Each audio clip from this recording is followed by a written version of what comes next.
malas berusaha. Orang kalau sudah terlalu asik berkhayal, menghitung bintang di langit, malas berusaha. Kalau ada temannya kerja jadi buruh kasar, bawa hasil yang merupakan jerih payah dan peras keringat dia, 1 minggu bergaji 10-15 ribu, diketawain. Apaan gaji lu 10 ribu 15 ribu? Entar gua nih kalau tembus 100 juta entar. Yang 10 ribu dan 15 ribu keringat orang itu dihina, itu dicela. Tetapi dia selalu menghitung, entar nih gua. Entarnya wallahu a'lam. Saudara hadirin yang saya muliakan, timbullah sikap malas.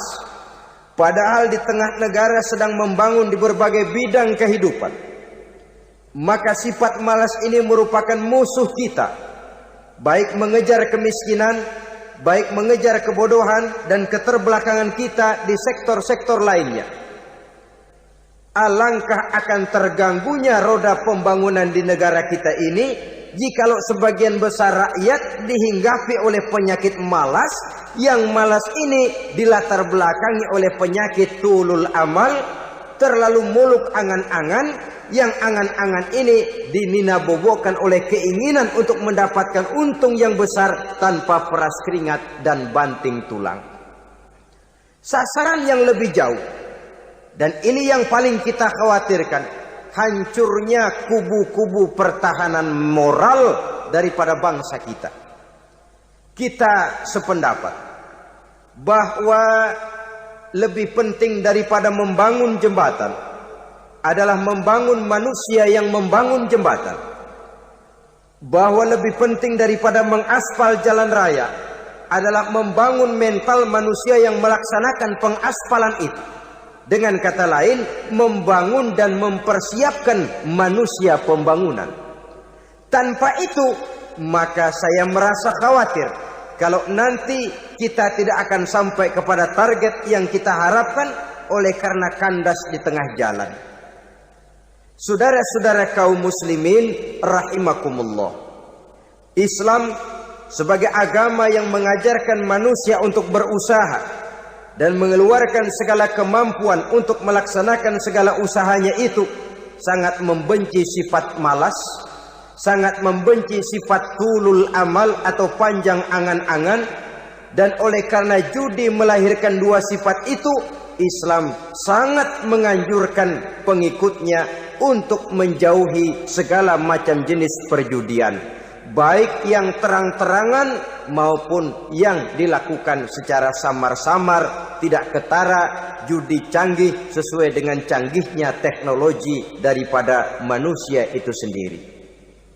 Ini adalah penyakit yang meracuni masyarakat manusia dari sejak berpribadi, bertetangga, berumah tangga, sampai kepada berbangsa dan bernegara.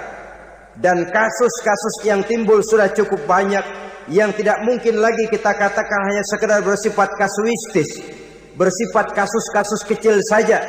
Sebelum riaknya naik ke permukaan, marilah kita membuat benteng untuk masing-masing pribadi muslim memelihara dan menjaga diri, jangan terseret dalam permainan yang bernama judi, apapun bentuknya, bagaimanapun cara dan ragamnya.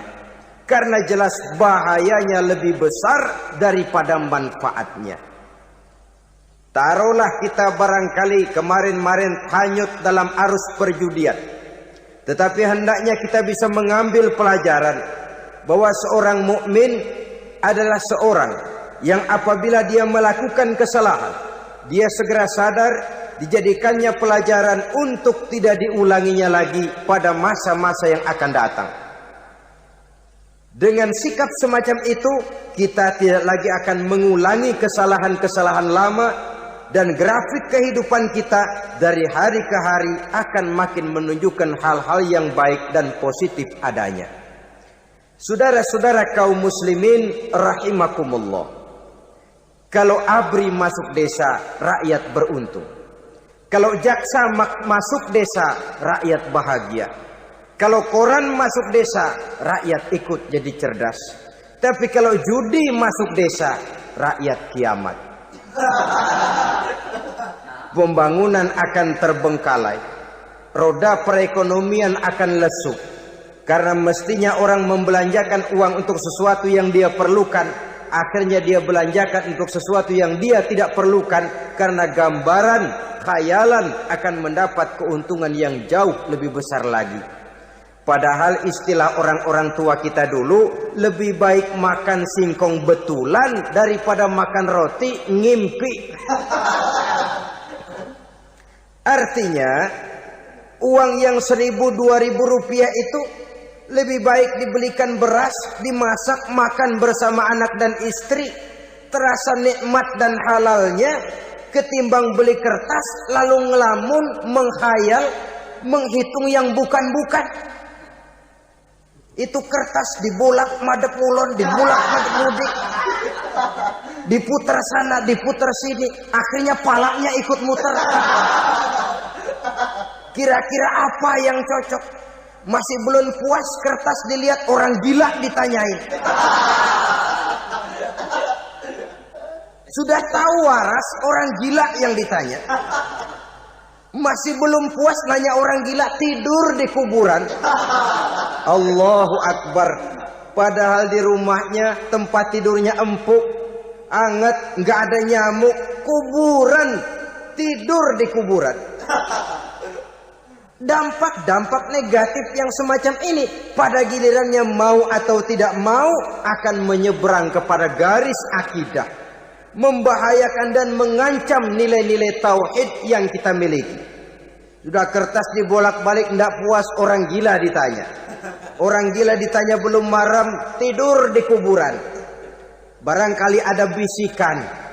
Saudara hadirin yang saya muliakan, memang walaupun wahyu sudah berhenti, tapi Allah masih memberikan ilham kepada hamba-hambanya yang dikehendakinya.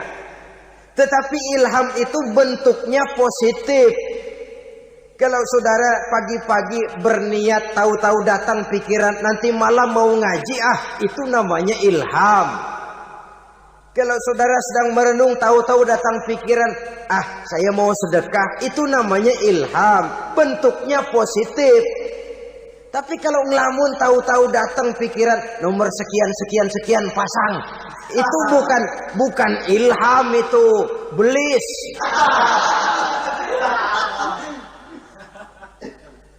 Saudara hadirin yang saya muliakan, tidak puas tidur di kuburan, cari yang lebih paten lagi, dukun ditanya. Nah, saya ingin menuduhkan persoalan. Apa tidak boleh orang ziarah kubur? Apa tidak boleh orang pergi ke dukun? Ini dalam kaitannya dengan judi, karena ini penyakit yang sudah merajalela, mewabah di kalangan masyarakat kita di lapisan yang bawah ini. Saudara hadirin yang saya muliakan, ziarah kubur bukan saja boleh, malah dianjurkan oleh Nabi. Tetapi ziarah kubur yang dianjurkan oleh Nabi itu dengan tujuan pertama, agar orang ingat kepada mati. Kafa bil mauti wa'izah, kata Nabi. Cukup dengan mengingat mati menjadi pelajaran bagi kamu semua. Maka etikanya diajarkan, kalau saudara ziarah kubur, sampai di depan pintu kubur itu kan, Assalamualaikum ya ahlal kubur, wa inna insyaallahu bikum lahikun. Kami satu saat insya Allah pasti akan menyusul kamu. Kalau kamu sekarang berbaring di sini, satu saat kami akan berbaring di sini. Ziarah kubur mengingatkan orang kepada mati. Orang yang ingat kepada mati, gaya hidupnya lain dengan orang yang tidak ingat mati. Nah, orang kalau nggak ingat mati, gaya hidupnya nggak terkontrol. Kalau dia berkuasa, Fir'aun, itu nggak ingat mati. Kalau dia kaya, Korun. Sudah gambarannya nggak merupakan gambaran-gambaran yang baik. Orang yang ingat mati, dia berkuasa, dia berlaku adil. Suatu saat saya akan mati dan ini akan dimintakan pertanggungan jawab. Orang kaya ingat mati, dia akan jadi pemurah. Kenapa? Kalau saya diberikan ilmu, pertanyaan akhirat cuma satu, ilmumu kau amalkan untuk apa? Kalau saya diberikan umur panjang, pertanyaan akhirat cuma satu, umurmu kau habiskan di mana? Tapi jikalau saya diberikan harta, pertanyaan akhirat ada dua. Hartamu kau dapat dari mana, kau belanjakan kemana? Depannya ditanya, belakangnya ditanya. Dapat dari mana, dibelanjain kemana? Sebab dua-duanya berkaitan dengan kegiatan. Kadang-kadang dapatnya dari jalan yang baik, tapi keluarnya ke tempat yang tidak baik, itu pun tidak betul. Atau dapatnya dari yang tidak baik, tapi dibelanjakan untuk yang baik, itu pun tidak bisa diterima. Oleh karenanya, dengan mengingat mati, gaya hidup seseorang jadi terkontrol karenanya.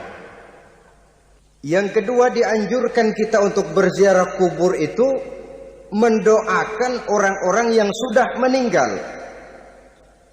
Mal mayyitu fi qabrihi illa kal gharikil mutaghawis, kata Nabi. Orang yang sudah meninggal itu di alam barzakhnya adalah seperti orang yang tenggelam di lautan, menunggu doa dari keluarganya yang masih hidup. Apakah itu anaknya, kemenakannya, cucunya, dan lain sebagainya. Adapun yang kalau kita ziarahi itu kuburnya orang-orang yang kita tahu merupakan orang soleh, orang yang berjiwa bersih, yang kita kenal ketakwaannya kepada Allah Subhanahu wa ta'ala, tidak ada salahnya kita bertabarruk, asal jangan dengan satu keyakinan bahwa dia secara mandiri bisa mendoakan kita. Dia hanya bisa melakukan itu hanya dengan izin Allah. Nah, umumnya orang kalau sudah ziarah ke kubur-kubur keramat itu Allahnya kelupaan. Itu yang dikhawatirkan merusak dan mengganggu akidah. Sehingga di awal-awal perkembangan Islam, Nabi pernah melarang orang ziarah kubur itu.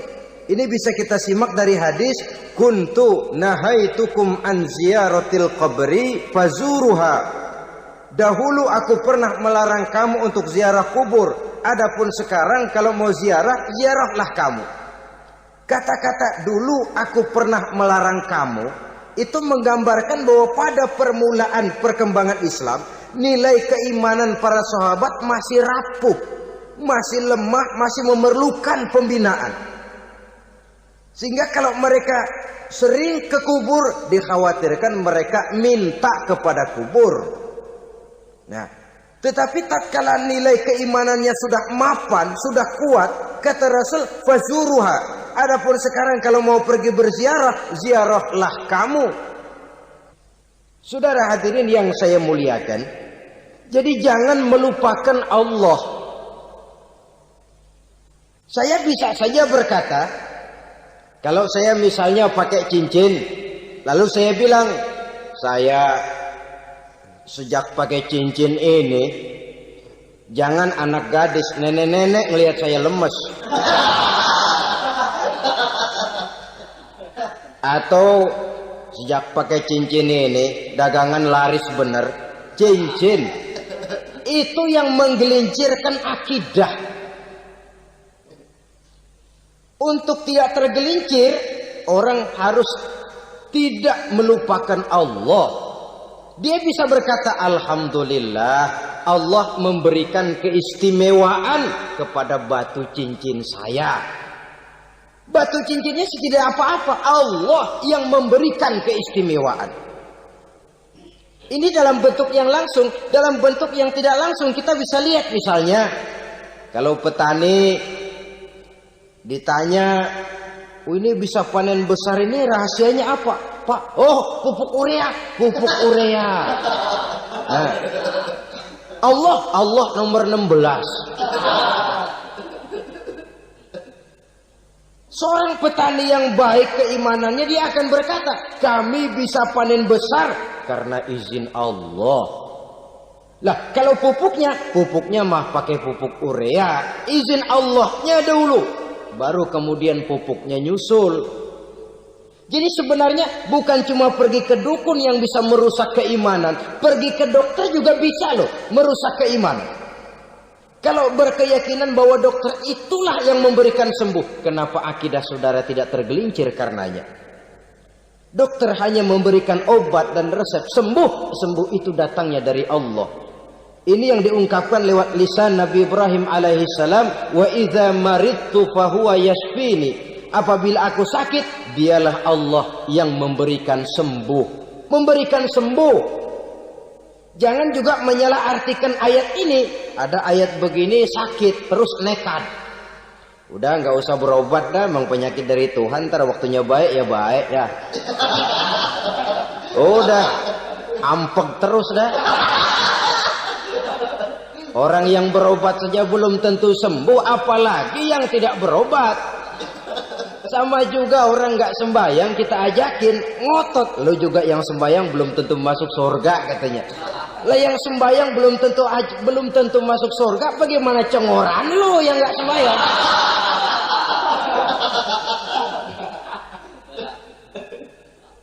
Saudara hadirin yang saya muliakan, kaum muslimin yang berbahagia.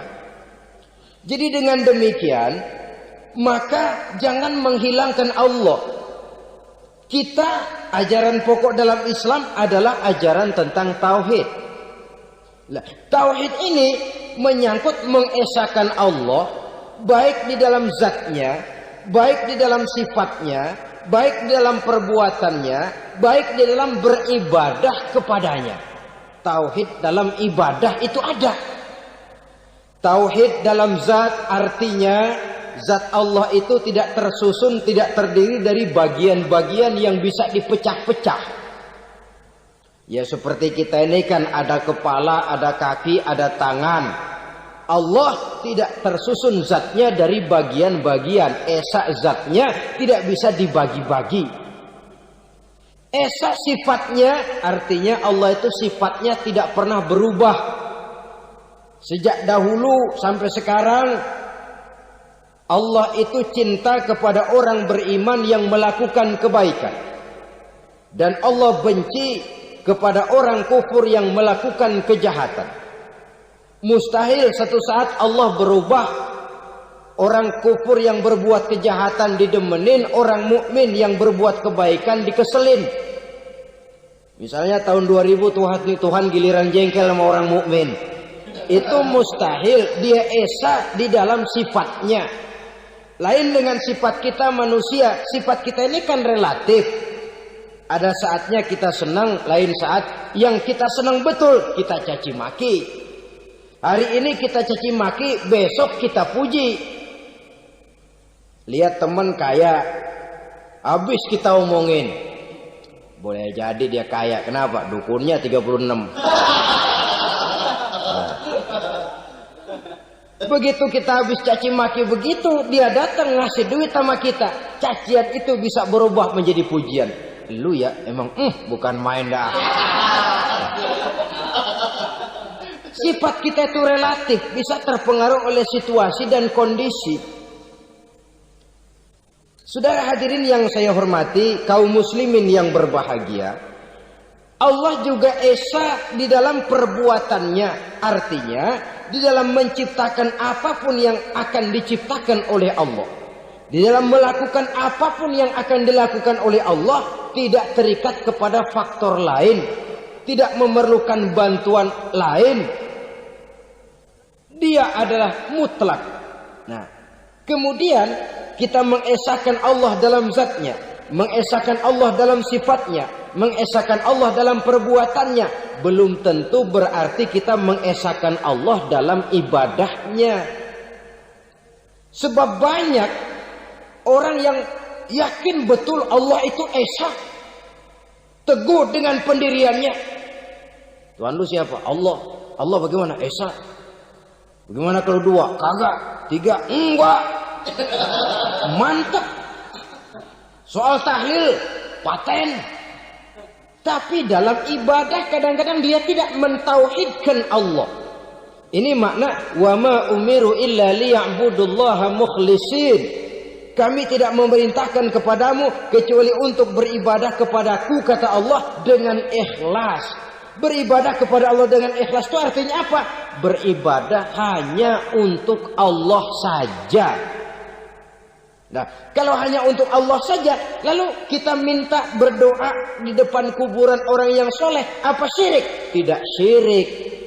Kalau kita berkeyakinan bahwa orang tempat kita memanjatkan doa itu hanya bisa mendoakan kita dengan izin Allah.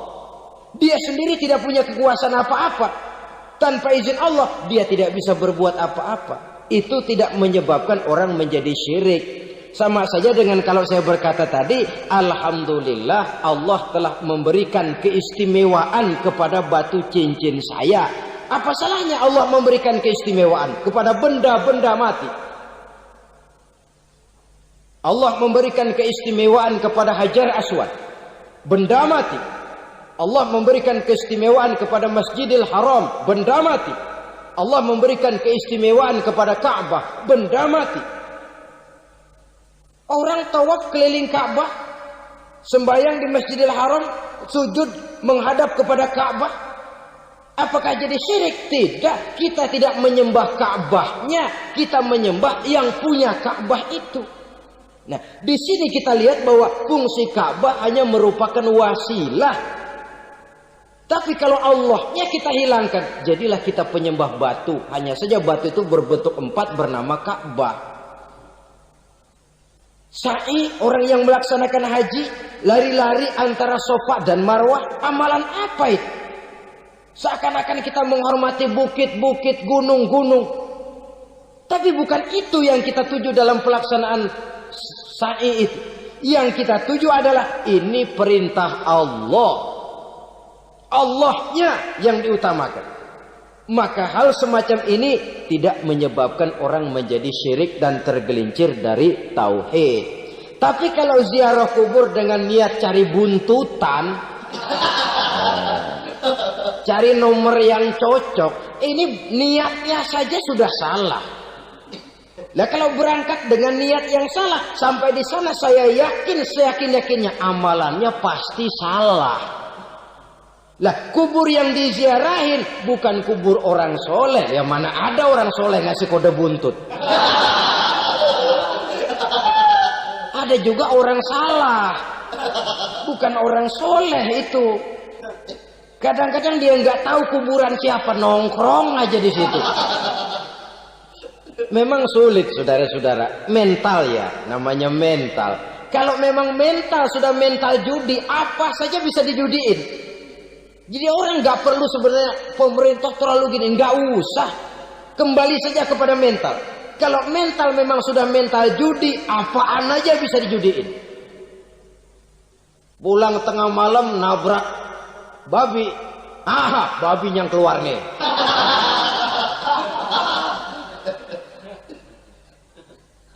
Mobil lewat, nomornya bisa dijudiin. Bajai lewat, bajai bisa dijudiin. Mental. Kalau memang mental sudah mental judi, apapun saja bisa dijudikan. Saudara hadirin yang saya muliakan, lalu bagaimana dengan dukun? Ya, saudara hadirin, pergi ke dukun hakikatnya sama dengan pergi ke dokter. Orang berusaha melaksanakan yang namanya syariat, hakikatnya kembalikan kepada Allah. Syariatnya kita laksanakan. Tetapi, nah ini tetapi, yang pertama saudara harus tahu betul dukunnya itu bayang apa enggak, agamanya kuat apa enggak. Sebab ya tentu tidak ada dukun yang jelek, karena pada umumnya penyakit dukun itu kan nyohor, iklan lewat koleha-kolehanya. Kita bisul kecil datang, kita dukun, ini si kecil kemarin bisul kayak kelapa 5 menit baik. 5 menit padahal kemarin kagak ada yang datang. Diolah sedemikian rupa supaya orang mantap. Jadi jangan asal sembarangan.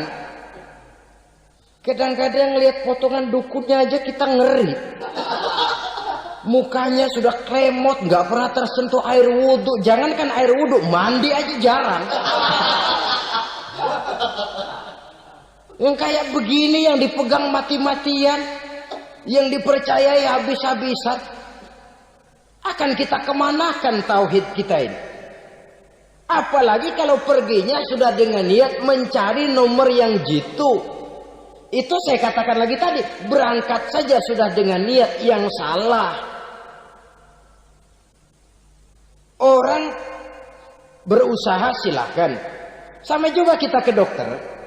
Oleh dokter kan setelah diperiksa penyakit kita, lalu dianalisa, oh ini penyakitnya ini. Kemudian diberikan obat. Lah, obat itu kan tentu ada aturan minumnya tuh. Yang kapsul ini sehari 3 kali, yang tablet ini sehari 2 kali. Kalau kita minumnya kelebihan, overdosis namanya. Saking pengen cepet baik, sekali minum 10 tablet. Ya memang nggak sakit-sakit lagi, tapi nggak hidup sudah. Habis. Kita pun dalam melaksanakan amalan hidup beragama begitu. Saudara datang kepada kiai, orang-orang soleh, meminta amalan, wiridan, itu jangan sampai overdosis. Tidak sesuai dengan kemampuan pribadi. Wong masih SD sudah minta matematika kelas SMP, celeng. Baru SMP sudah minta diajarkan filsafat kelas perguruan tinggi, semaput. Kenapa? Daya tampungnya nggak kuat. Emang ukuran secangkir, minta disini seember, ya luber. Lebihnya nggak cukup. Kenapa? Yang diberikan, yang diamalkan tidak sesuai dengan makomnya, tidak sesuai dengan kemampuan yang ada pada dirinya. Saudara hadirin yang saya muliakan, akhirnya apa? Mencelakakan dirinya sendiri, ngawur. Baru sembahyang seminggu udah ngaku ketemu malaikat. Oh, sembahyang ditemenin malaikat lah, sembahyang baru seminggu mulai. Itu malaikat iseng amat. Ya walaupun kalau Allah izinkan tidak mustahil, tapi kan tidak logik. Orang yang melaksanakan ibadah puluhan tahun memerlukan riyadhah dan latihan, khusyuk dan tawadhu, penuh tazallul, merendahkan diri di hadapan Allah, belum tentu mendapat karunia yang semacam itu. Saudara hadirin yang saya muliakan, jadi dengan kata lain, yang pertama, lihatlah dulu kualitas dukun yang akan saudara datangi itu. Ini kualitas black apa kualitas white? Aspal apa cat putih? Sehingga jangan sampai kita salah pilih. Sebab biasanya orang kalau sudah hanyut di kali, rumput pun dia pegangin. Dia tahu kalau rumput tidak akan bisa menahan bobot badannya, tapi karena posisinya posisi terjepit, rumput pun dia pegang. Ini satu gambaran psikologis betapa orang dalam keadaan panik, kepepet, kejepit, yang tidak mestinya dipegang pun akan dipegangnya juga. Walaupun dia tahu itu tidak akan bisa menahan bobot badannya, namun dipegangnya juga. Oleh karenanya, yang pertama, lihat dulu kualitas dukunnya. Yang kedua, saudara-saudara, jangan berkeyakinan bahwa dukun itulah yang memberikan permintaan saudara. Si dukun hanya bisa dengan izin Allah. Malas berusaha. Orang kalau sudah terlalu asik berkhayal, menghitung bintang di langit, malas berusaha. Kalau ada temannya kerja jadi buruh kasar, bawa hasil yang merupakan jerih payah dan peras keringat dia, 1 minggu bergaji 10-15 ribu, diketawain. Apaan gaji lu 10 ribu 15 ribu? Entar gua nih kalau tembus 100 juta entar. Yang 10 ribu dan 15 ribu keringat orang itu dihina, itu dicela. Tetapi dia selalu menghitung, entar nih gua. Entarnya wallahu a'lam. Saudara hadirin yang saya muliakan, timbullah sikap malas. Padahal di tengah negara sedang membangun di berbagai bidang kehidupan. Maka sifat malas ini merupakan musuh kita. Baik mengejar kemiskinan, baik mengejar kebodohan dan keterbelakangan kita di sektor-sektor lainnya.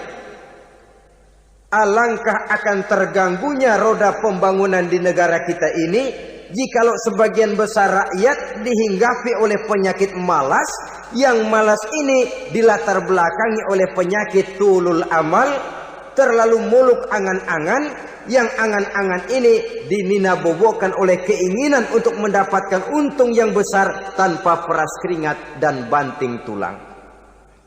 Sasaran yang lebih jauh, dan ini yang paling kita khawatirkan, hancurnya kubu-kubu pertahanan moral daripada bangsa kita. Kita sependapat bahwa lebih penting daripada membangun jembatan adalah membangun manusia yang membangun jembatan.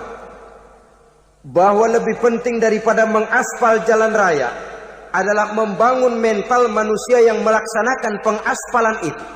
Dengan kata lain, membangun dan mempersiapkan manusia pembangunan. Tanpa itu, maka saya merasa khawatir kalau nanti kita tidak akan sampai kepada target yang kita harapkan oleh karena kandas di tengah jalan. Saudara-saudara kaum muslimin rahimakumullah, Islam sebagai agama yang mengajarkan manusia untuk berusaha dan mengeluarkan segala kemampuan untuk melaksanakan segala usahanya itu, sangat membenci sifat malas, sangat membenci sifat tulul amal atau panjang angan-angan. Dan oleh karena judi melahirkan dua sifat itu, Islam sangat menganjurkan pengikutnya untuk menjauhi segala macam jenis perjudian, baik yang terang-terangan maupun yang dilakukan secara samar-samar, tidak ketara, judi canggih sesuai dengan canggihnya teknologi daripada manusia itu sendiri. Ini adalah penyakit yang meracuni masyarakat manusia dari sejak berpribadi, bertetangga, berumah tangga, sampai kepada berbangsa dan bernegara. Dan kasus-kasus yang timbul sudah cukup banyak, yang tidak mungkin lagi kita katakan hanya sekedar bersifat kasuistis, bersifat kasus-kasus kecil saja. Sebelum riaknya naik ke permukaan, marilah kita membuat benteng untuk masing-masing pribadi muslim memelihara dan menjaga diri, jangan terseret dalam permainan yang bernama judi, apapun bentuknya, bagaimanapun cara dan ragamnya. Karena jelas bahayanya lebih besar daripada manfaatnya. Taruhlah kita barangkali kemarin-marin hanyut dalam arus perjudian, tetapi hendaknya kita bisa mengambil pelajaran bahwa seorang mukmin adalah seorang yang apabila dia melakukan kesalahan, dia segera sadar, dijadikannya pelajaran untuk tidak diulanginya lagi pada masa-masa yang akan datang. Dengan sikap semacam itu, kita tidak lagi akan mengulangi kesalahan-kesalahan lama, dan grafik kehidupan kita dari hari ke hari akan makin menunjukkan hal-hal yang baik dan positif adanya. Saudara-saudara kaum muslimin rahimakumullah, kalau ABRI masuk desa, rakyat beruntung. Kalau jaksa masuk desa, rakyat bahagia. Kalau koran masuk desa, rakyat ikut jadi cerdas. Tapi kalau judi masuk desa, rakyat kiamat. Pembangunan akan terbengkalai, roda perekonomian akan lesu. Karena mestinya orang membelanjakan uang untuk sesuatu yang dia perlukan, akhirnya dia belanjakan untuk sesuatu yang dia tidak perlukan, karena gambaran, khayalan akan mendapat keuntungan yang jauh lebih besar lagi. Padahal istilah orang-orang tua kita dulu, lebih baik makan singkong betulan daripada makan roti ngimpi. Artinya uang yang 1.000-2.000 rupiah itu lebih baik dibelikan beras, dimasak, makan bersama anak dan istri, terasa nikmat dan halalnya ketimbang beli kertas lalu ngelamun, menghayal, menghitung yang bukan-bukan. Itu kertas dibolak madep ulon, dibolak madep mudik, diputar sana, diputar sini, akhirnya palanya ikut muter. Kira-kira apa yang cocok? Masih belum puas, kertas dilihat, orang gila ditanyain. Sudah tahu waras, orang gila yang ditanya. Masih belum puas, nanya orang gila, tidur di kuburan. Allahu Akbar. Padahal di rumahnya tempat tidurnya empuk, anget, nggak ada nyamuk. Kuburan, tidur di kuburan. Dampak-dampak negatif yang semacam ini pada gilirannya mau atau tidak mau akan menyeberang kepada garis akidah, membahayakan dan mengancam nilai-nilai tauhid yang kita miliki. Sudah kertas dibolak-balik, tidak puas, orang gila ditanya. Orang gila ditanya belum maram, tidur di kuburan. Barangkali ada bisikan. Saudara hadirin yang saya muliakan, memang walaupun wahyu sudah berhenti, tapi Allah masih memberikan ilham kepada hamba-hambanya yang dikehendakinya. Tetapi ilham itu bentuknya positif. Kalau saudara pagi-pagi berniat, tahu-tahu datang pikiran nanti malam mau ngaji, itu namanya ilham. Kalau saudara sedang merenung, tahu-tahu datang pikiran, saya mau sedekah, itu namanya ilham, bentuknya positif.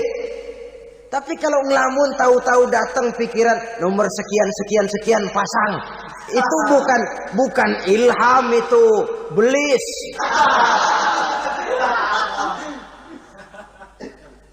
Saudara hadirin yang saya muliakan, tidak puas tidur di kuburan, cari yang lebih paten lagi, dukun ditanya. Nah, saya ingin menuduhkan persoalan. Apa tidak boleh orang ziarah kubur? Apa tidak boleh orang pergi ke dukun? Ini dalam kaitannya dengan judi, karena ini penyakit yang sudah merajalela, mewabah di kalangan masyarakat kita di lapisan yang bawah ini. Saudara hadirin yang saya muliakan, ziarah kubur bukan saja boleh, malah dianjurkan oleh Nabi.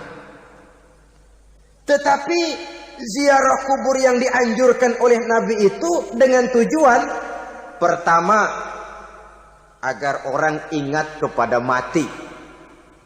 Kafa bil mauti wa'izah, kata Nabi. Cukup dengan mengingat mati menjadi pelajaran bagi kamu semua. Maka etikanya diajarkan, kalau saudara ziarah kubur sampai di depan pintu kubur itu kan, Assalamualaikum ya ahlal kubur wa inna insyaallahu bikum lahikun. Kami satu saat insya Allah pasti akan menyusul kamu. Kalau kamu sekarang berbaring di sini, satu saat kami akan berbaring di sini. Ziarah kubur mengingatkan orang kepada mati. Orang yang ingat kepada mati, gaya hidupnya lain dengan orang yang tidak ingat mati. Nah, orang kalau nggak ingat mati, gaya hidupnya nggak terkontrol. Kalau dia berkuasa, Fir'aun, itu nggak ingat mati. Kalau dia kaya, Korun. Sudah gambarannya nggak merupakan gambaran-gambaran yang baik. Orang yang ingat mati, dia berkuasa, dia berlaku adil. Suatu saat saya akan mati dan ini akan dimintakan pertanggungan jawab. Orang kaya ingat mati, dia akan jadi pemurah. Kenapa? Kalau saya diberikan ilmu, pertanyaan akhirat cuma satu, ilmumu kau amalkan untuk apa? Kalau saya diberikan umur panjang, pertanyaan akhirat cuma satu, umurmu kau habiskan di mana? Tapi jikalau saya diberikan harta, pertanyaan akhirat ada dua, hartamu kau dapat dari mana, kau belanjakan kemana? Depannya ditanya, belakangnya ditanya, dapat dari mana, dibelanjain kemana? Sebab dua-duanya berkaitan dengan kegiatan. Kadang-kadang dapatnya dari jalan yang baik, tapi keluarnya ke tempat yang tidak baik, itu pun tidak betul. atau dapatnya dari yang tidak baik tapi dibelanjakan untuk yang baik, itu pun tidak bisa diterima. Oleh karenanya, dengan mengingat mati, gaya hidup seseorang jadi terkontrol karenanya. Yang kedua, dianjurkan kita untuk berziarah kubur itu mendoakan orang-orang yang sudah meninggal. Mal mayyitu fi qabrihi illa kal gharikil mutaghawis, kata Nabi. Orang yang sudah meninggal itu di alam barzakhnya adalah seperti orang yang tenggelam di lautan, menunggu doa dari keluarganya yang masih hidup. Apakah itu anaknya, kemenakannya, cucunya, dan lain sebagainya. Adapun yang kalau kita ziarahi itu kuburnya orang-orang yang kita tahu merupakan orang soleh, orang yang berjiwa bersih, yang kita kenal ketakwaannya kepada Allah Subhanahu wa ta'ala, tidak ada salahnya kita bertabarruk, asal jangan dengan satu keyakinan bahwa dia secara mandiri bisa mendoakan kita. Dia hanya bisa melakukan itu hanya dengan izin Allah. Nah, umumnya orang kalau sudah ziarah ke kubur-kubur keramat itu Allahnya kelupaan. Itu yang dikhawatirkan merusak dan mengganggu akidah. Sehingga di awal-awal perkembangan Islam, Nabi pernah melarang orang ziarah kubur itu. Ini bisa kita simak dari hadis, kuntu nahaitukum an ziyaratil qabri fazuruha. Dahulu aku pernah melarang kamu untuk ziarah kubur. Adapun sekarang kalau mau ziarah, ziarahlah kamu. Kata-kata dulu aku pernah melarang kamu itu menggambarkan bahwa pada permulaan perkembangan Islam, nilai keimanan para sahabat masih rapuh, masih lemah, masih memerlukan pembinaan. Sehingga kalau mereka sering ke kubur, dikhawatirkan mereka minta kepada kubur. Nah, tetapi tatkala nilai keimanannya sudah mapan, sudah kuat, kata Rasul, fazuruha. Adapun sekarang kalau mau pergi berziarah, ziarahlah kamu. Saudara hadirin yang saya muliakan, jadi jangan melupakan Allah. Saya bisa saja berkata, kalau saya misalnya pakai cincin, lalu saya bilang, saya sejak pakai cincin ini, jangan anak gadis, nenek-nenek ngelihat saya lemes. Atau sejak pakai cincin ini, dagangan laris bener. Cincin itu yang menggelincirkan akidah. Untuk tidak tergelincir, orang harus tidak melupakan Allah. Dia bisa berkata, alhamdulillah, Allah memberikan keistimewaan kepada batu cincin saya. Batu cincinnya tidak apa-apa, Allah yang memberikan keistimewaan. Ini dalam bentuk yang langsung. Dalam bentuk yang tidak langsung kita bisa lihat, misalnya kalau petani ditanya, ini bisa panen besar ini rahasianya apa, Pak? Oh, pupuk urea. Pupuk urea. Nah, Allah nomor 16. Seorang petani yang baik keimanannya, dia akan berkata, kami bisa panen besar karena izin Allah. Lah, kalau pupuknya mah pakai pupuk urea, izin Allahnya dulu, baru kemudian pupuknya nyusul. Jadi sebenarnya bukan cuma pergi ke dukun yang bisa merusak keimanan, pergi ke dokter juga bisa loh merusak keimanan. Kalau berkeyakinan bahwa dokter itulah yang memberikan sembuh, kenapa akidah saudara tidak tergelincir karenanya? Dokter hanya memberikan obat dan resep, sembuh itu datangnya dari Allah. Ini yang diungkapkan lewat lisan Nabi Ibrahim alaihi salam, wa idza maridtu fahuwa yashfini. Apabila aku sakit, dialah Allah yang memberikan sembuh. Memberikan sembuh. Jangan juga menyalahartikan ayat ini. Ada ayat begini sakit terus nekat. Udah nggak usah berobat dah, memang penyakit dari Tuhan. Ntar waktunya baik ya baik ya. Udah ampeg terus dah. Orang yang berobat saja belum tentu sembuh, apalagi yang tidak berobat. Sama juga orang nggak sembahyang kita ajakin ngotot, lo juga yang sembahyang belum tentu masuk surga katanya. Lah yang sembahyang belum tentu masuk surga, bagaimana cengoran lo yang nggak sembahyang?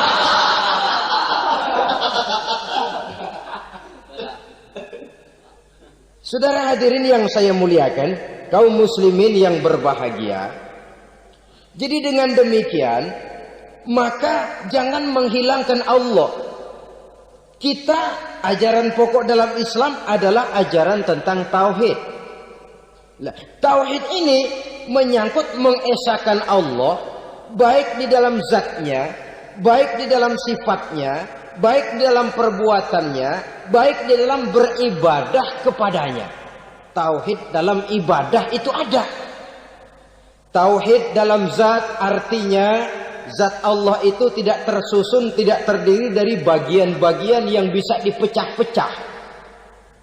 Ya seperti kita ini kan ada kepala, ada kaki, ada tangan. Allah tidak tersusun zatnya dari bagian-bagian. Esa zatnya tidak bisa dibagi-bagi. Esa sifatnya artinya Allah itu sifatnya tidak pernah berubah. Sejak dahulu sampai sekarang Allah itu cinta kepada orang beriman yang melakukan kebaikan. Dan Allah benci kepada orang kufur yang melakukan kejahatan. Mustahil satu saat Allah berubah. Orang kufur yang berbuat kejahatan didemenin, orang mukmin yang berbuat kebaikan dikeselin. Misalnya tahun 2000 Tuhan giliran jengkel sama orang mukmin. Itu mustahil, dia esa di dalam sifatnya. Lain dengan sifat kita manusia. Sifat kita ini kan relatif. Ada saatnya kita senang, lain saat yang kita senang betul kita caci maki. Hari ini kita caci maki, besok kita puji. Lihat teman kaya, habis kita omongin. Boleh jadi dia kaya, kenapa? Dukunnya 36. Begitu kita habis caci maki begitu, dia datang ngasih duit sama kita. Cacian itu bisa berubah menjadi pujian. Lu ya emang bukan main dah. Sifat kita itu relatif, bisa terpengaruh oleh situasi dan kondisi. Saudara hadirin yang saya hormati, kaum muslimin yang berbahagia. Allah juga esa di dalam perbuatannya. Artinya di dalam menciptakan apapun yang akan diciptakan oleh Allah, di dalam melakukan apapun yang akan dilakukan oleh Allah, tidak terikat kepada faktor lain, tidak memerlukan bantuan lain. Dia adalah mutlak. Nah, kemudian kita mengesahkan Allah dalam zatnya, mengesahkan Allah dalam sifatnya, mengesahkan Allah dalam perbuatannya, belum tentu berarti kita mengesahkan Allah dalam ibadahnya. Sebab banyak orang yang yakin betul Allah itu esa, teguh dengan pendiriannya. Tuhan lu siapa? Allah. Allah bagaimana? Esa. Bagaimana kalau dua? Kagak. Tiga? Enggak. Mantap. Soal tahlil paten. Tapi dalam ibadah kadang-kadang dia tidak mentauhidkan Allah. Ini makna wa ma umiru illa liya'budullaha mukhlisin. Kami tidak memerintahkan kepadamu kecuali untuk beribadah kepadaku, kata Allah, dengan ikhlas. Beribadah kepada Allah dengan ikhlas itu artinya apa? Beribadah hanya untuk Allah saja. Nah, kalau hanya untuk Allah saja, lalu kita minta berdoa di depan kuburan orang yang soleh, apa syirik? Tidak syirik. Kalau kita berkeyakinan bahwa orang tempat kita memanjatkan doa itu hanya bisa mendoakan kita dengan izin Allah. Dia sendiri tidak punya kekuasaan apa-apa. Tanpa izin Allah, dia tidak bisa berbuat apa-apa. Itu tidak menyebabkan orang menjadi syirik. Sama saja dengan kalau saya berkata tadi, alhamdulillah Allah telah memberikan keistimewaan kepada batu cincin saya. Apa salahnya Allah memberikan keistimewaan kepada benda-benda mati? Allah memberikan keistimewaan kepada Hajar Aswad, benda mati. Allah memberikan keistimewaan kepada Masjidil Haram, benda mati. Allah memberikan keistimewaan kepada Ka'bah, benda mati. Orang tawaf keliling Ka'bah, sembahyang di Masjidil Haram, sujud menghadap kepada Ka'bah. Apakah jadi syirik? Tidak. Kita tidak menyembah Ka'bahnya, kita menyembah yang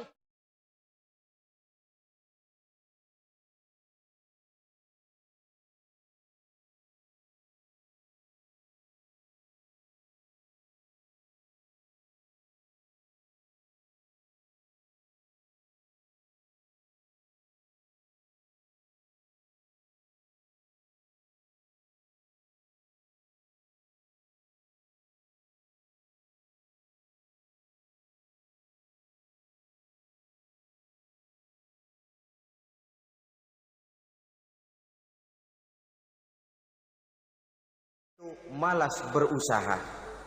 Orang kalau sudah terlalu asik berkhayal, menghitung bintang di langit, malas berusaha. Kalau ada temannya kerja jadi buruh kasar, bawa hasil yang merupakan jerih payah dan peras keringat dia, 1 minggu bergaji 10-15 ribu, diketawain. Apaan gaji lu 10 ribu 15 ribu? Entar gua nih kalau tembus 100 juta entar. Yang 10 ribu dan 15 ribu keringat orang itu dihina, itu dicela. Tetapi dia selalu menghitung, entar nih gua. Entarnya wallahu a'lam. Saudara hadirin yang saya muliakan, timbullah sikap malas. Padahal di tengah negara sedang membangun di berbagai bidang kehidupan. Maka sifat malas ini merupakan musuh kita. Baik mengejar kemiskinan, baik mengejar kebodohan dan keterbelakangan kita di sektor-sektor lainnya. Alangkah akan terganggunya roda pembangunan di negara kita ini jikalau sebagian besar rakyat dihinggapi oleh penyakit malas, yang malas ini dilatar belakangi oleh penyakit tulul amal, terlalu muluk angan-angan, yang angan-angan ini dininabobokan oleh keinginan untuk mendapatkan untung yang besar tanpa peras keringat dan banting tulang. Sasaran yang lebih jauh, dan ini yang paling kita khawatirkan, hancurnya kubu-kubu pertahanan moral daripada bangsa kita. Kita sependapat bahwa lebih penting daripada membangun jembatan adalah membangun manusia yang membangun jembatan.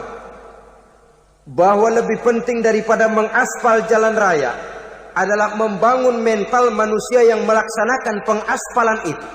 Dengan kata lain, membangun dan mempersiapkan manusia pembangunan. Tanpa itu, maka saya merasa khawatir kalau nanti kita tidak akan sampai kepada target yang kita harapkan oleh karena kandas di tengah jalan. Saudara-saudara kaum muslimin rahimakumullah, Islam sebagai agama yang mengajarkan manusia untuk berusaha dan mengeluarkan segala kemampuan untuk melaksanakan segala usahanya itu, sangat membenci sifat malas, sangat membenci sifat tulul amal atau panjang angan-angan. Dan oleh karena judi melahirkan dua sifat itu, Islam sangat menganjurkan pengikutnya untuk menjauhi segala macam jenis perjudian, baik yang terang-terangan maupun yang dilakukan secara samar-samar, tidak ketara, judi canggih sesuai dengan canggihnya teknologi daripada manusia itu sendiri. Ini adalah penyakit yang meracuni masyarakat manusia dari sejak berpribadi, bertetangga, berumah tangga, sampai kepada berbangsa dan bernegara. Dan kasus-kasus yang timbul sudah cukup banyak, yang tidak mungkin lagi kita katakan hanya sekedar bersifat kasuistis, bersifat kasus-kasus kecil saja. Sebelum riaknya naik ke permukaan, marilah kita membuat benteng untuk masing-masing pribadi muslim memelihara dan menjaga diri jangan terseret dalam permainan yang bernama judi, apapun bentuknya, bagaimanapun cara dan ragamnya. Karena jelas bahayanya lebih besar daripada manfaatnya. Taruhlah kita barangkali kemarin-marin hanyut dalam arus perjudian. Tetapi hendaknya kita bisa mengambil pelajaran bahwa seorang mukmin adalah seorang yang apabila dia melakukan kesalahan, dia segera sadar, dijadikannya pelajaran untuk tidak diulanginya lagi pada masa-masa yang akan datang. Dengan sikap semacam itu, kita tidak lagi akan mengulangi kesalahan-kesalahan lama, dan grafik kehidupan kita dari hari ke hari akan makin menunjukkan hal-hal yang baik dan positif adanya. Saudara-saudara kaum muslimin rahimakumullah. Kalau ABRI masuk desa, rakyat beruntung. Kalau jaksa masuk desa, rakyat bahagia. Kalau koran masuk desa, rakyat ikut jadi cerdas. Tapi kalau judi masuk desa, rakyat kiamat. Pembangunan akan terbengkalai. Roda perekonomian akan lesu. Karena mestinya orang membelanjakan uang untuk sesuatu yang dia perlukan, akhirnya dia belanjakan untuk sesuatu yang dia tidak perlukan, karena gambaran, khayalan akan mendapat keuntungan yang jauh lebih besar lagi. Padahal istilah orang-orang tua kita dulu, lebih baik makan singkong betulan daripada makan roti ngimpi. Artinya, uang yang 1.000-2.000 rupiah itu lebih baik dibelikan beras, dimasak, makan bersama anak dan istri, terasa nikmat dan halalnya, ketimbang beli kertas lalu ngelamun, menghayal, menghitung yang bukan-bukan. Itu kertas dibolak madep ulon, dibolak madep mudik, diputar sana, diputar sini, akhirnya palanya ikut muter. Kira-kira apa yang cocok? Masih belum puas, kertas dilihat, orang gila ditanyain. Sudah tahu waras, orang gila yang ditanya. Masih belum puas, nanya orang gila, tidur di kuburan. Allahu Akbar. Padahal di rumahnya tempat tidurnya empuk, anget, nggak ada nyamuk. Kuburan, tidur di kuburan. Dampak-dampak negatif yang semacam ini pada gilirannya mau atau tidak mau akan menyeberang kepada garis akidah, membahayakan dan mengancam nilai-nilai tauhid yang kita miliki. Sudah kertas dibolak-balik, tidak puas, orang gila ditanya. Orang gila ditanya belum maram, tidur di kuburan. Barangkali ada bisikan. Saudara hadirin yang saya muliakan, memang walaupun wahyu sudah berhenti, tapi Allah masih memberikan ilham kepada hamba-hambanya yang dikehendakinya. Tetapi ilham itu bentuknya positif. Kalau saudara pagi-pagi berniat, tahu-tahu datang pikiran nanti malam mau ngaji, itu namanya ilham. Kalau saudara sedang merenung, tahu-tahu datang pikiran, saya mau sedekah, itu namanya ilham, bentuknya positif. Tapi kalau ngelamun, tahu-tahu datang pikiran nomor sekian pasang, itu bukan ilham, itu belis.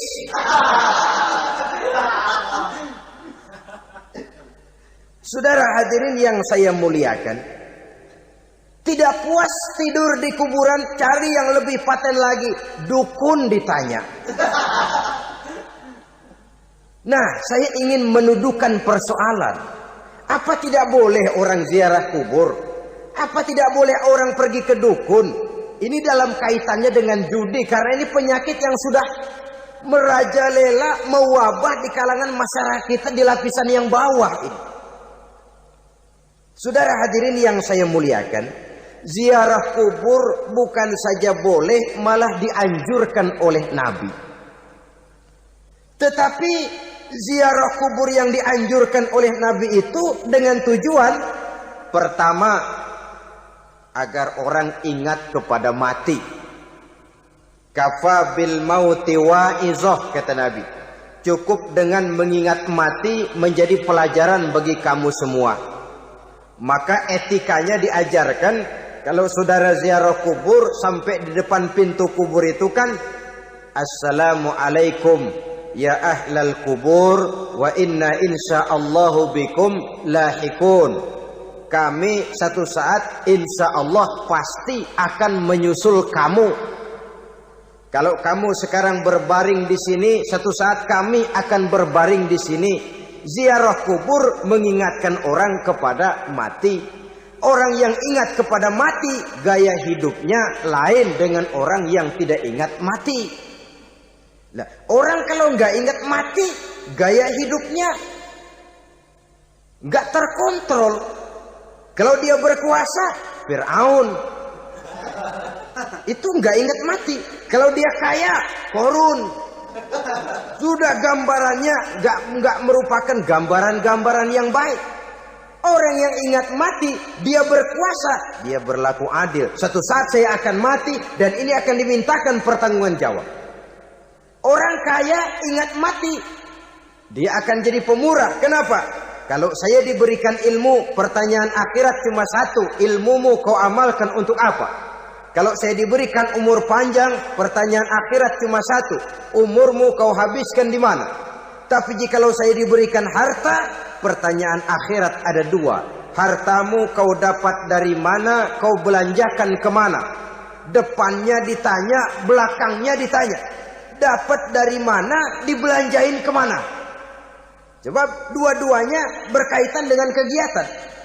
Kadang-kadang dapatnya dari jalan yang baik, tapi keluarnya ke tempat yang tidak baik, itu pun tidak betul. Atau dapatnya dari yang tidak baik, tapi dibelanjakan untuk yang baik, itu pun tidak bisa diterima. Oleh karenanya, dengan mengingat mati, gaya hidup seseorang jadi terkontrol karenanya. Yang kedua, dianjurkan kita untuk berziarah kubur itu mendoakan orang-orang yang sudah meninggal. Mal mayyitu fi qabrihi illa kal gharikil mutaghawis, kata Nabi. Orang yang sudah meninggal itu di alam barzaknya adalah seperti orang yang tenggelam di lautan, menunggu doa dari keluarganya yang masih hidup. Apakah itu anaknya, kemenakannya, cucunya, dan lain sebagainya. Adapun yang kalau kita ziarahi itu kuburnya orang-orang yang kita tahu merupakan orang soleh, orang yang berjiwa bersih, yang kita kenal ketakwaannya kepada Allah Subhanahu wa taala, tidak ada salahnya kita bertabarruk, asal jangan dengan satu keyakinan bahwa dia secara mandiri bisa mendoakan kita. Dia hanya bisa melakukan itu hanya dengan izin Allah. Nah, umumnya orang kalau sudah ziarah ke kubur-kubur keramat itu Allahnya kelupaan. Itu yang dikhawatirkan merusak dan mengganggu akidah. Sehingga di awal-awal perkembangan Islam, Nabi pernah melarang orang ziarah kubur itu. Ini bisa kita simak dari hadis, kuntu nahaitukum an ziyaratil qabri fazuruha. Dahulu aku pernah melarang kamu untuk ziarah kubur, adapun sekarang kalau mau ziarah, ziarahlah kamu. Kata-kata dulu aku pernah melarang kamu itu menggambarkan bahwa pada permulaan perkembangan Islam, nilai keimanan para sahabat masih rapuh, masih lemah, masih memerlukan pembinaan. Sehingga kalau mereka sering ke kubur, dikhawatirkan mereka minta kepada kubur. Nah, tetapi tatkala nilai keimanannya sudah mapan, sudah kuat, kata Rasul, fazuruha. Adapun sekarang kalau mau pergi berziarah, ziarahlah kamu. Saudara hadirin yang saya muliakan, jadi jangan melupakan Allah. Saya bisa saja berkata, kalau saya misalnya pakai cincin, lalu saya bilang, saya sejak pakai cincin ini, jangan anak gadis, nenek-nenek ngelihat saya lemes. Atau sejak pakai cincin ini, dagangan laris bener. Cincin itu yang menggelincirkan akidah. Untuk tidak tergelincir, orang harus tidak melupakan Allah. Dia bisa berkata, alhamdulillah, Allah memberikan keistimewaan kepada batu cincin saya. Batu cincinnya tidak apa-apa, Allah yang memberikan keistimewaan. Ini dalam bentuk yang langsung. Dalam bentuk yang tidak langsung kita bisa lihat, misalnya kalau petani ditanya, oh ini bisa panen besar ini rahasianya apa Pak? Oh, pupuk urea. Pupuk urea. Nah, Allah nomor 16. Seorang petani yang baik keimanannya, dia akan berkata, kami bisa panen besar karena izin Allah. Lah, kalau pupuknya mah pakai pupuk urea, izin Allahnya dulu, baru kemudian pupuknya nyusul. Jadi sebenarnya bukan cuma pergi ke dukun yang bisa merusak keimanan, pergi ke dokter juga bisa loh merusak keimanan. Kalau berkeyakinan bahwa dokter itulah yang memberikan sembuh, kenapa akidah saudara tidak tergelincir karenanya? Dokter hanya memberikan obat dan resep, sembuh itu datangnya dari Allah. Ini yang diungkapkan lewat lisan Nabi Ibrahim alaihissalam, wa idza maridtu fahuwa yashfini. Apabila aku sakit, dialah Allah yang memberikan sembuh. Memberikan sembuh. Jangan juga menyalahartikan ayat ini. Ada ayat begini sakit terus nekat. Udah nggak usah berobat dah, memang penyakit dari Tuhan. Ntar waktunya baik ya baik ya. Udah ampek terus dah. Orang yang berobat saja belum tentu sembuh, apalagi yang tidak berobat. Sama juga orang nggak sembahyang kita ajakin ngotot. Lo juga yang sembahyang belum tentu masuk surga katanya. Lah yang sembahyang belum tentu masuk surga, bagaimana cengoran lo yang nggak sembahyang?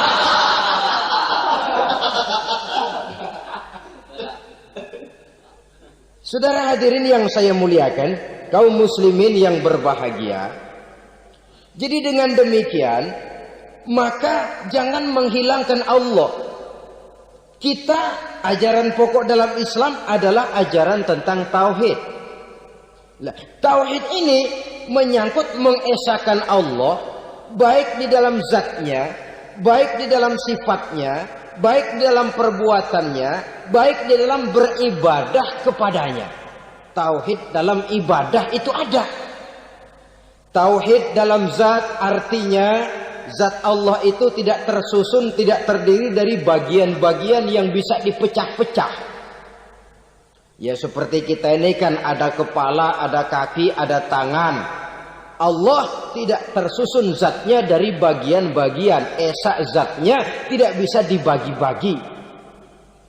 Esa sifatnya artinya Allah itu sifatnya tidak pernah berubah. Sejak dahulu sampai sekarang Allah itu cinta kepada orang beriman yang melakukan kebaikan. Dan Allah benci kepada orang kufur yang melakukan kejahatan. Mustahil satu saat Allah berubah. Orang kufur yang berbuat kejahatan didemenin, orang mukmin yang berbuat kebaikan dikeselin. Misalnya tahun 2000 Tuhan giliran jengkel sama orang mukmin. Itu mustahil, dia esa di dalam sifatnya. Lain dengan sifat kita manusia. Sifat kita ini kan relatif. Ada saatnya kita senang, lain saat yang kita senang betul kita caci maki. Hari ini kita caci maki, besok kita puji. Lihat teman kaya, habis kita omongin. Boleh jadi dia kaya, kenapa? Dukunnya 36. Begitu kita habis caci maki begitu, dia datang ngasih duit sama kita. Cacian itu bisa berubah menjadi pujian. Lu ya emang bukan main dah. Sifat kita itu relatif, bisa terpengaruh oleh situasi dan kondisi. Saudara hadirin yang saya hormati, kaum muslimin yang berbahagia. Allah juga esa di dalam perbuatannya. Artinya di dalam menciptakan apapun yang akan diciptakan oleh Allah, di dalam melakukan apapun yang akan dilakukan oleh Allah, tidak terikat kepada faktor lain, tidak memerlukan bantuan lain. Dia adalah mutlak. Nah, kemudian kita mengesahkan Allah dalam zatnya, mengesahkan Allah dalam sifatnya, mengesahkan Allah dalam perbuatannya. Belum tentu berarti kita mengesahkan Allah dalam ibadahnya. Sebab banyak orang yang yakin betul Allah itu esa, teguh dengan pendiriannya. Tuhan lu siapa? Allah. Allah bagaimana? Esa. Bagaimana kalau dua? Kagak. Tiga? Enggak. Mantap. Soal tahlil paten. Tapi dalam ibadah kadang-kadang dia tidak mentauhidkan Allah.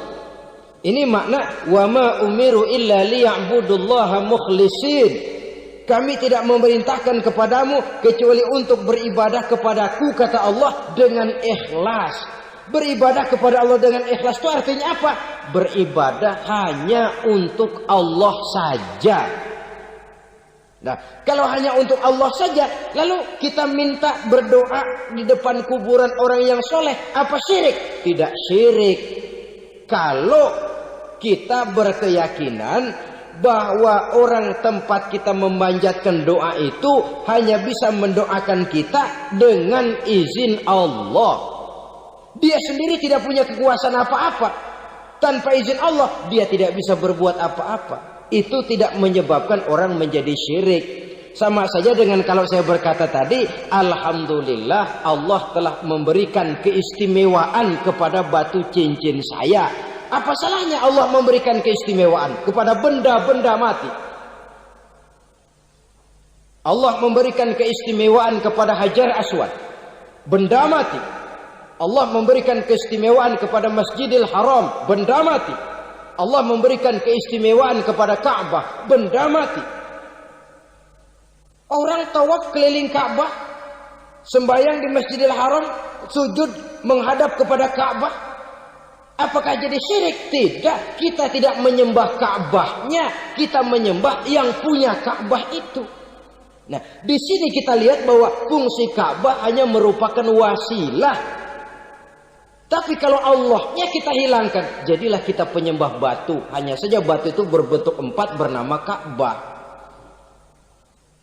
Sa'i, orang yang melaksanakan haji, lari-lari antara Safa dan Marwah, amalan apa itu? Seakan-akan kita menghormati bukit-bukit, gunung-gunung. Tapi bukan itu yang kita tuju dalam pelaksanaan sa'i itu. Yang kita tuju adalah ini perintah Allah. Allahnya yang diutamakan. Maka hal semacam ini tidak menyebabkan orang menjadi syirik dan tergelincir dari tauhid. Tapi kalau ziarah kubur dengan niat cari buntutan, cari nomor yang cocok, ini niatnya saja sudah salah. Nah, kalau berangkat dengan niat yang salah, sampai di sana saya yakin, seyakin-yakinnya amalannya pasti salah. Lah, kubur yang diziarahin bukan kubur orang soleh. Ya mana ada orang soleh ngasih kode buntut. Ada juga orang salah, bukan orang soleh itu. Kadang-kadang dia nggak tahu kuburan siapa, nongkrong aja di situ. Memang sulit, saudara-saudara. Mental ya, namanya mental. Kalau memang mental sudah mental judi, apa saja bisa dijudiin. Jadi orang nggak perlu sebenarnya pemerintah terlalu gini, nggak usah. Kembali saja kepada mental. Kalau mental memang sudah mental judi, apaan aja bisa dijudiin. Pulang tengah malam nabrak babi, babi yang keluar nih.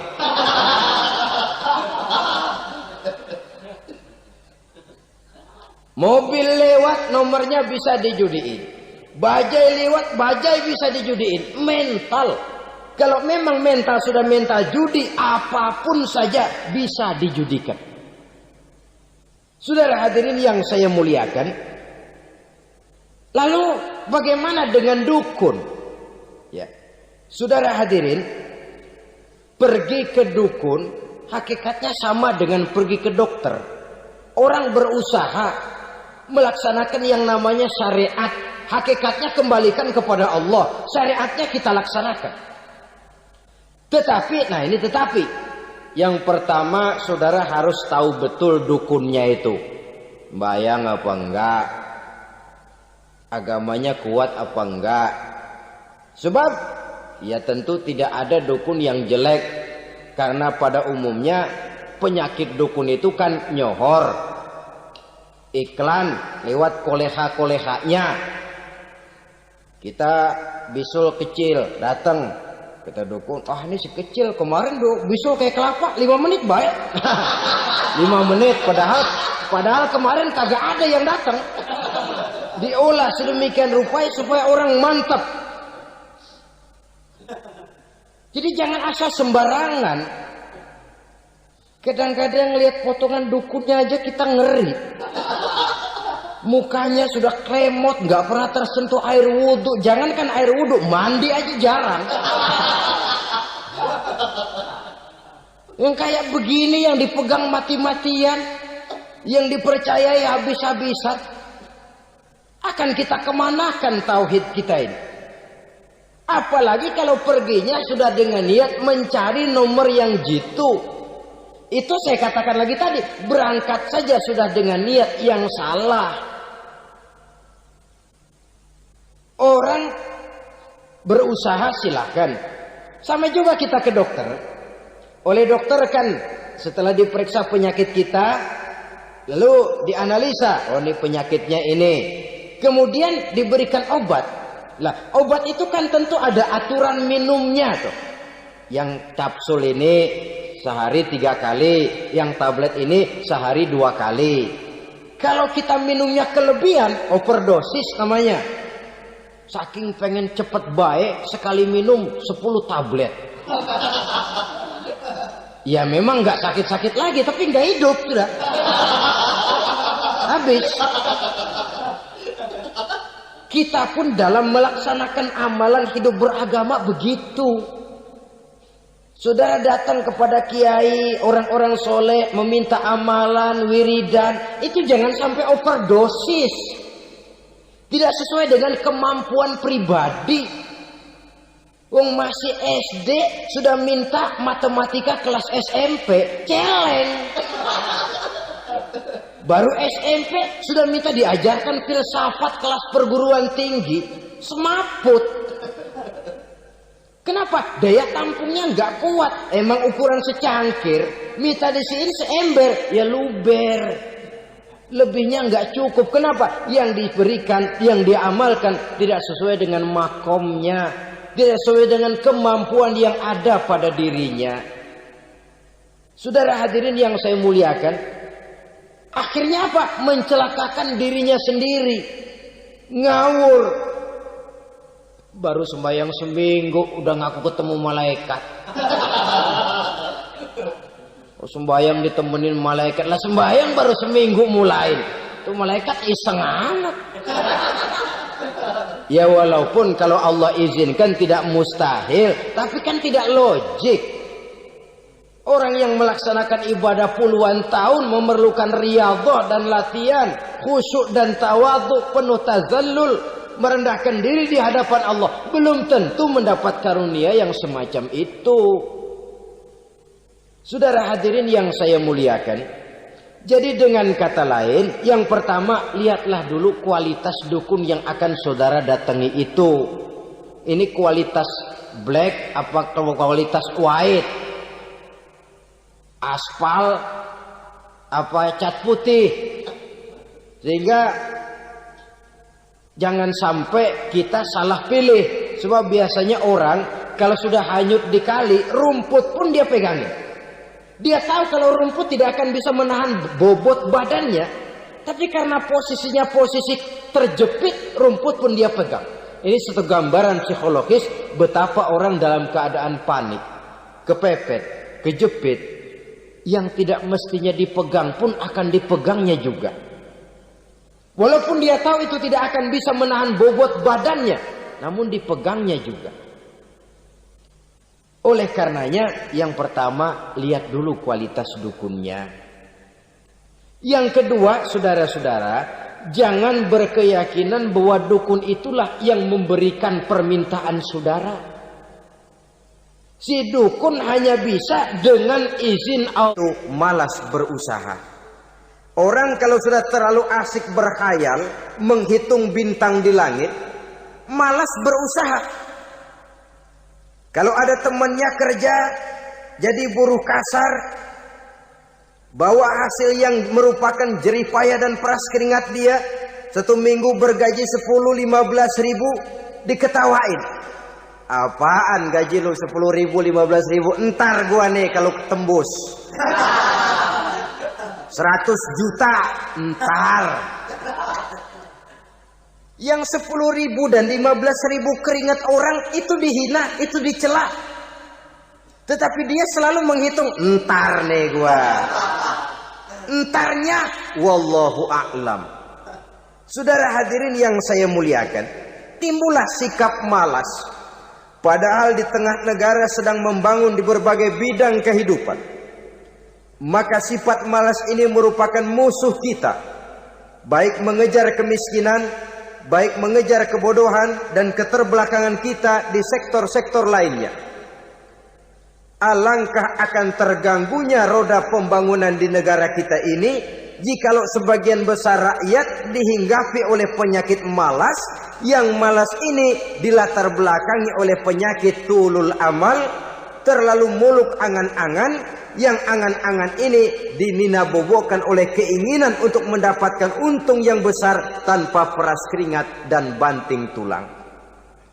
Sasaran yang lebih jauh, dan ini yang paling kita khawatirkan, hancurnya kubu-kubu pertahanan moral daripada bangsa kita.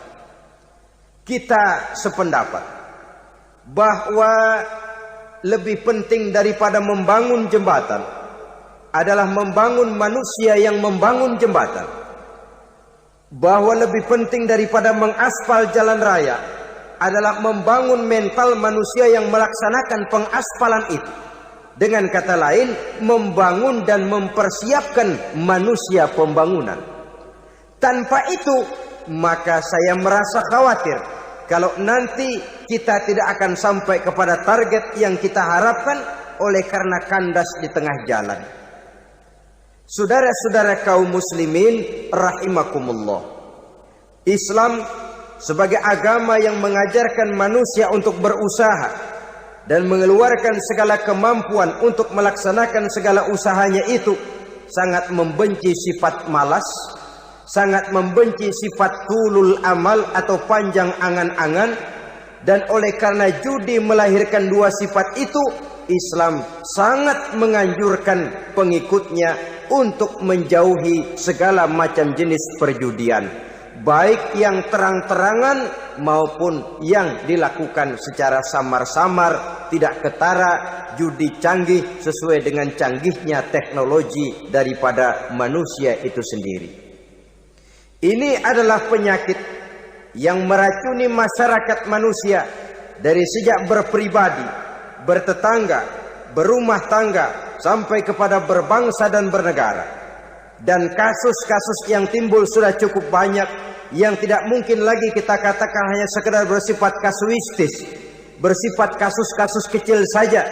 Sebelum riaknya naik ke permukaan, marilah kita membuat benteng untuk masing-masing pribadi muslim memelihara dan menjaga diri jangan terseret dalam permainan yang bernama judi, apapun bentuknya, bagaimanapun cara dan ragamnya.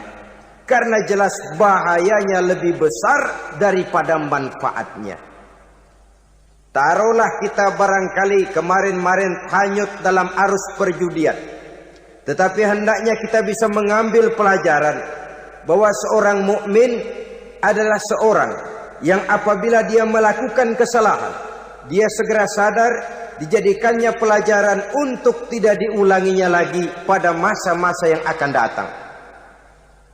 Dengan sikap semacam itu, kita tidak lagi akan mengulangi kesalahan-kesalahan lama dan grafik kehidupan kita dari hari ke hari akan makin menunjukkan hal-hal yang baik dan positif adanya. Saudara-saudara kaum muslimin rahimakumullah. Kalau ABRI masuk desa, rakyat beruntung. Kalau jaksa masuk desa, rakyat bahagia.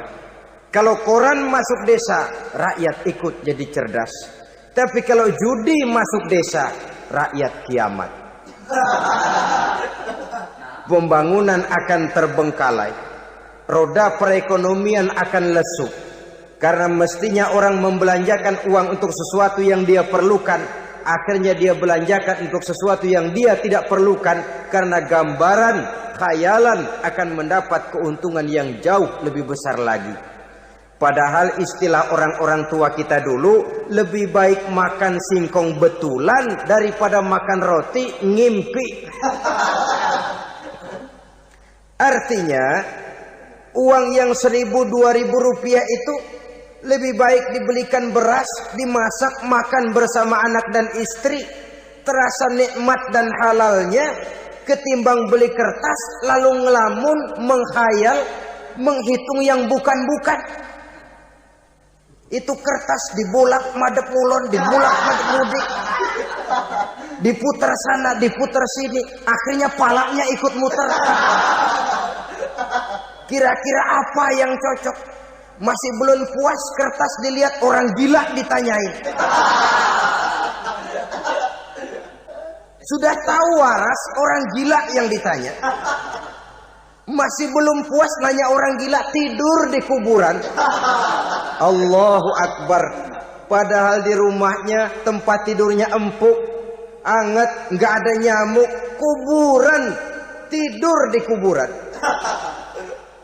Dampak-dampak negatif yang semacam ini pada gilirannya mau atau tidak mau akan menyeberang kepada garis akidah, membahayakan dan mengancam nilai-nilai tauhid yang kita miliki. Sudah kertas dibolak-balik, tidak puas, orang gila ditanya. Orang gila ditanya belum maram, tidur di kuburan. Barangkali ada bisikan.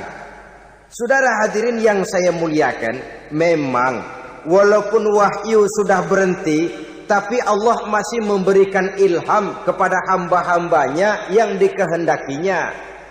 Tetapi ilham itu bentuknya positif. Kalau saudara pagi-pagi berniat, tahu-tahu datang pikiran nanti malam mau ngaji, itu namanya ilham. Kalau saudara sedang merenung, tahu-tahu datang pikiran, saya mau sedekah, itu namanya ilham, bentuknya positif. Tapi kalau ngelamun, tahu-tahu datang pikiran nomor sekian sekian sekian pasang, itu bukan ilham, itu belis.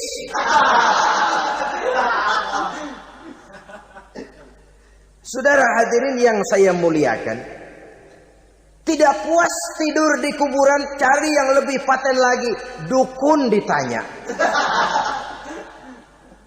Nah, saya ingin menuduhkan persoalan. Apa tidak boleh orang ziarah kubur? Apa tidak boleh orang pergi ke dukun? Ini dalam kaitannya dengan judi, karena ini penyakit yang sudah merajalela, mewabah di kalangan masyarakat kita di lapisan yang bawah ini. Saudara hadirin yang saya muliakan, ziarah kubur bukan saja boleh, malah dianjurkan oleh Nabi.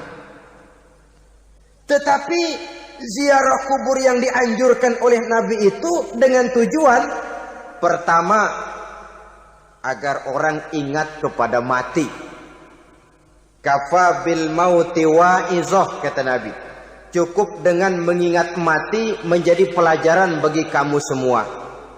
Maka etikanya diajarkan, kalau saudara ziarah kubur, sampai di depan pintu kubur itu kan, Assalamualaikum ya ahlal kubur, wa inna insyaallahu bikum lahikun. Kami satu saat insya Allah pasti akan menyusul kamu. Kalau kamu sekarang berbaring di sini, satu saat kami akan berbaring di sini.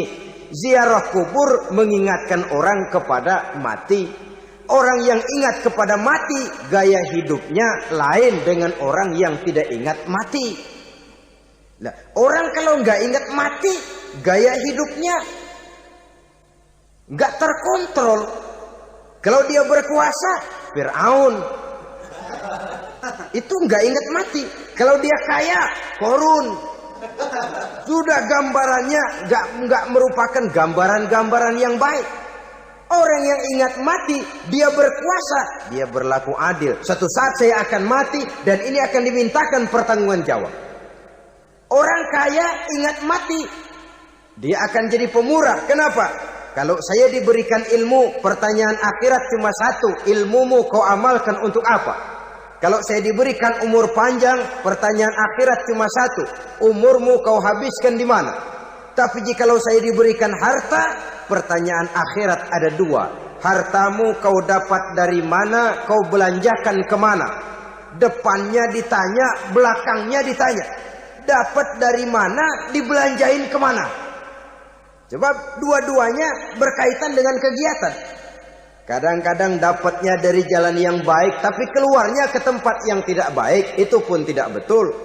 Atau dapatnya dari yang tidak baik, tapi dibelanjakan untuk yang baik, itu pun tidak bisa diterima. Oleh karenanya, dengan mengingat mati, gaya hidup seseorang jadi terkontrol karenanya. Yang kedua, dianjurkan kita untuk berziarah kubur itu mendoakan orang-orang yang sudah meninggal. Mal mayyitu fi qabrihi illa kal gharikil mutaghawis, kata Nabi. Orang yang sudah meninggal itu di alam barzakhnya adalah seperti orang yang tenggelam di lautan, menunggu doa dari keluarganya yang masih hidup. Apakah itu anaknya, kemenakannya, cucunya, dan lain sebagainya. Adapun yang kalau kita ziarahi itu kuburnya orang-orang yang kita tahu merupakan orang soleh, orang yang berjiwa bersih, yang kita kenal ketakwaannya kepada Allah Subhanahu wa Ta'ala, tidak ada salahnya kita bertabarruk, asal jangan dengan satu keyakinan bahwa dia secara mandiri bisa mendoakan kita. Dia hanya bisa melakukan itu hanya dengan izin Allah. Nah, umumnya orang kalau sudah ziarah ke kubur-kubur keramat itu Allahnya kelupaan. Itu yang dikhawatirkan merusak dan mengganggu akidah. Sehingga di awal-awal perkembangan Islam, Nabi pernah melarang orang ziarah kubur itu. Ini bisa kita simak dari hadis, kuntu nahaitukum an ziyaratil qabri fazuruha. Dahulu aku pernah melarang kamu untuk ziarah kubur. Adapun sekarang kalau mau ziarah, ziarahlah kamu. Kata-kata dulu aku pernah melarang kamu, itu menggambarkan bahwa pada permulaan perkembangan Islam, nilai keimanan para sahabat masih rapuh, masih lemah, masih memerlukan pembinaan. Sehingga kalau mereka sering ke kubur, dikhawatirkan mereka minta kepada kubur. Nah, tetapi tatkala nilai keimanannya sudah mapan, sudah kuat, kata Rasul, fazuruha. Adapun sekarang kalau mau pergi berziarah, ziarahlah kamu. Saudara hadirin yang saya muliakan, jadi jangan melupakan Allah. Saya bisa saja berkata, kalau saya misalnya pakai cincin, lalu saya bilang, saya sejak pakai cincin ini, jangan anak gadis, nenek-nenek ngelihat saya lemes. Atau sejak pakai cincin ini, dagangan laris bener. Cincin itu yang menggelincirkan akidah.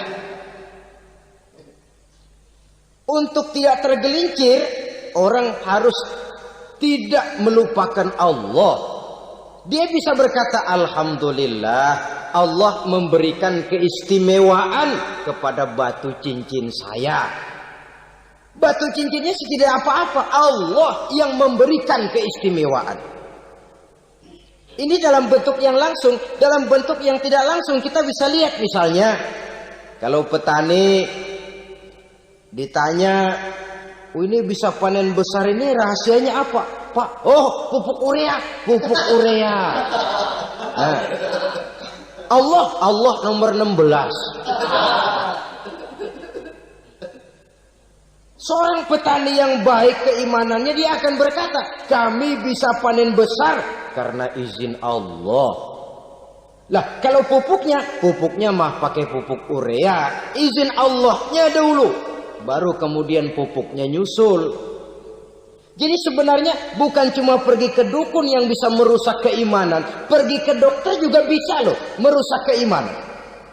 Kalau berkeyakinan bahwa dokter itulah yang memberikan sembuh, kenapa akidah saudara tidak tergelincir karenanya? Dokter hanya memberikan obat dan resep, sembuh itu datangnya dari Allah.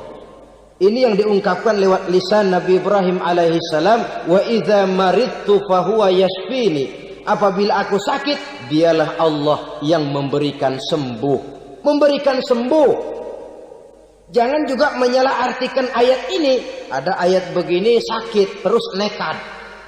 Udah nggak usah berobat dah, emang penyakit dari Tuhan. Ntar waktunya baik ya baik ya. Udah ampek terus dah. Orang yang berobat saja belum tentu sembuh, apalagi yang tidak berobat. Sama juga orang nggak sembahyang kita ajakin ngotot, lo juga yang sembahyang belum tentu masuk surga katanya. Lah yang sembahyang belum tentu masuk surga, bagaimana cengoran lo yang nggak sembahyang?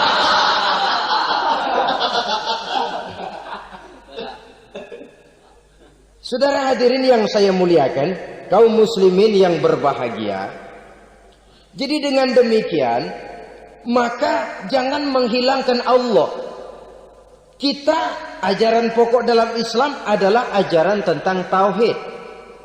Nah, tauhid ini menyangkut mengesahkan Allah, baik di dalam zatnya, baik di dalam sifatnya, baik di dalam perbuatannya, baik di dalam beribadah kepadanya. Tauhid dalam ibadah itu ada. Tauhid dalam zat artinya zat Allah itu tidak tersusun, tidak terdiri dari bagian-bagian yang bisa dipecah-pecah. Ya seperti kita ini kan ada kepala, ada kaki, ada tangan. Allah tidak tersusun zatnya dari bagian-bagian. Esa zatnya tidak bisa dibagi-bagi.